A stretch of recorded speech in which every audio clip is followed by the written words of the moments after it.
Rhetoric is not enough. We need a plan, a program, and that plan and program has to go to all the unions, all the community groups, and come from the bottom up. And that's what we hope to achieve today. Now, it's not just the public unions that are being attacked, obviously. It's the private unions. It's the whole concept of unionization. It's the whole concept of decent wages and decent benefits. And that can no better be exemplified than in the struggle at Woodlawn Cemetery. An excellent leader for that struggle. He's a man that many of us admire, love, care for, believe in. Chris Silvera, Secretary-Treasurer of Local 808 and the Teamsters.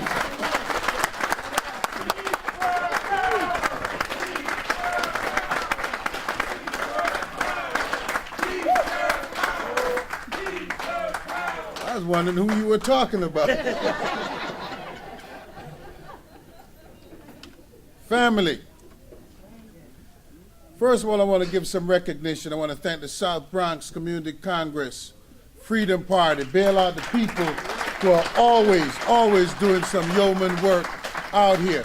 I want to thank you all for coming out. I know the football game is in 2 weeks. I'm glad it happened like that, so we didn't get diverted to being here. I want to recognize the band of brothers, Alex, Todd, and Rick. Rick, stand up, stand up, stand up.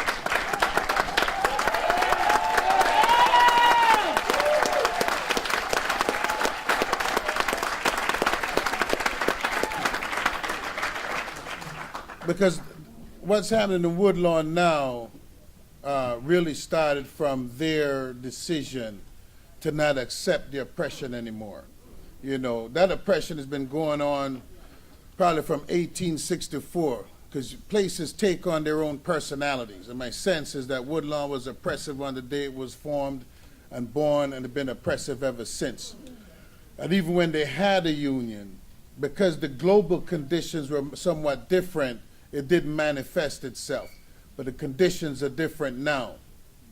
And I heard them talking about Bloomberg and Cuomo, and I just wanted to add another name to the bottle, and my brother Obama, because all of them is a part of the system. I mean, this man just stood up at a microphone and says, yo, gonna be a 2-year wage freeze.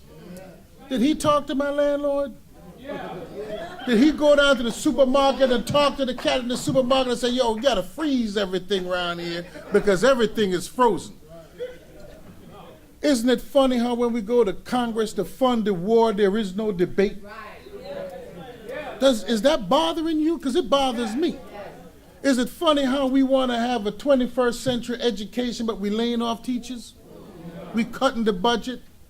We want to create jobs, but we laying people off. There's a conflict between what's being said and what's being done. And we need to stop listening to what's being said and recognize what's being done. Come together and fight back.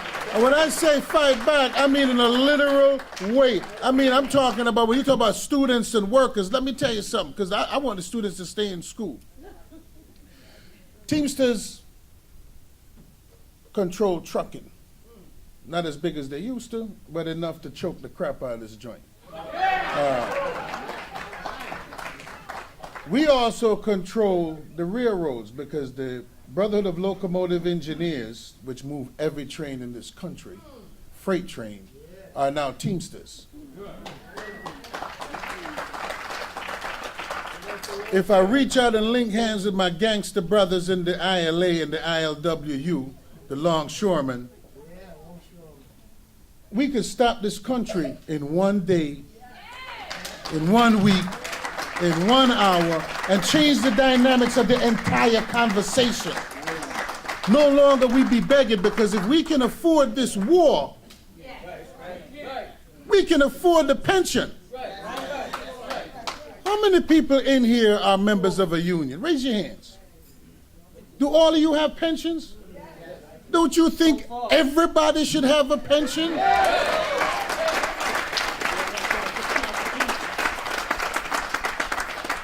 And why shouldn't my pension be $100,000? I will trade it in for a 1-year bonus from Wall Street.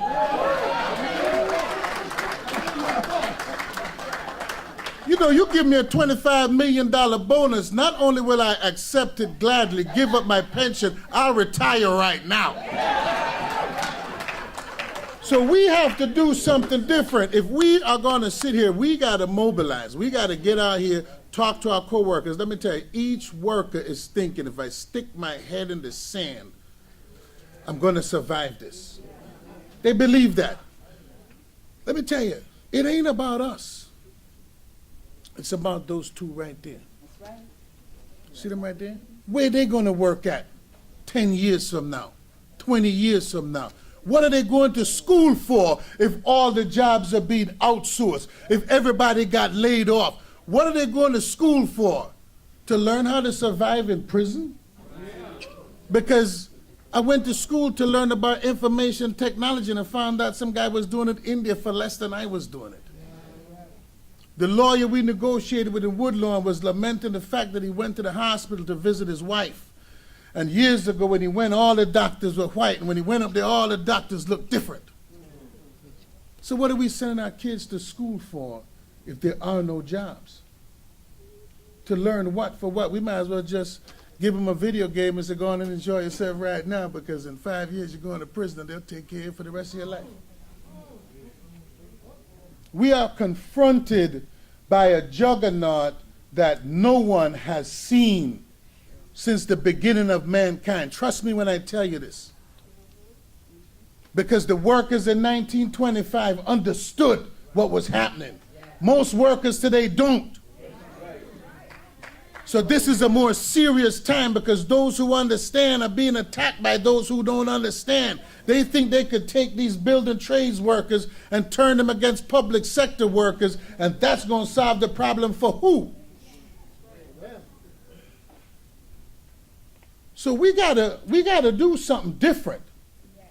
We gotta do something real different. We don't need a plan. We need to declare war.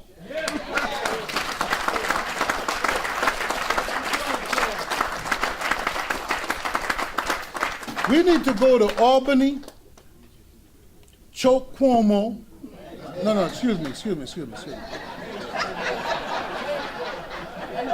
We got to go to City Hall and choke Bloomberg, drag his ass up to Albany, choke Cuomo, grab the both of them, tie them up, go to D.C., grab Obama, choke the three of them, lock them up, end the war, fund the pension, give me a raise of pay, free tuition for the kids.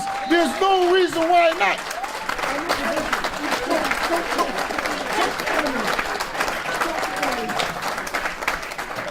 Chris Silvera. Chris, tell us when the demonstration is. You forgot one thing. You got to tell us when that demonstration is. Tell us there's some flyers running around. I'll keep the date flyer that's here. 2/33. My sense it'll be 10 o'clock. And the struggle continues. Woodlawn will be remembered as that place where we turned this battleship around and started to confront our enemies and fight back. Let me indulge me for a second. In Detroit, they bailed out the automobile company in Detroit. Detroit workers today are working for half. Half. They went from $28 to $14. I ain't down with that. It took a lot of bloodshed to get to 28. It took a lot of strikes to get to 28. I'm not backing up. I'm not taking one step backwards. I ain't losing my pension. I ain't losing a dollar out of my pocket. I'm going forward. And we need to build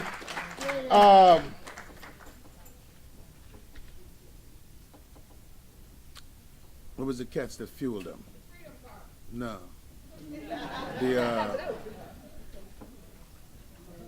Gilbert. What was the guys that fed Patton in World War II?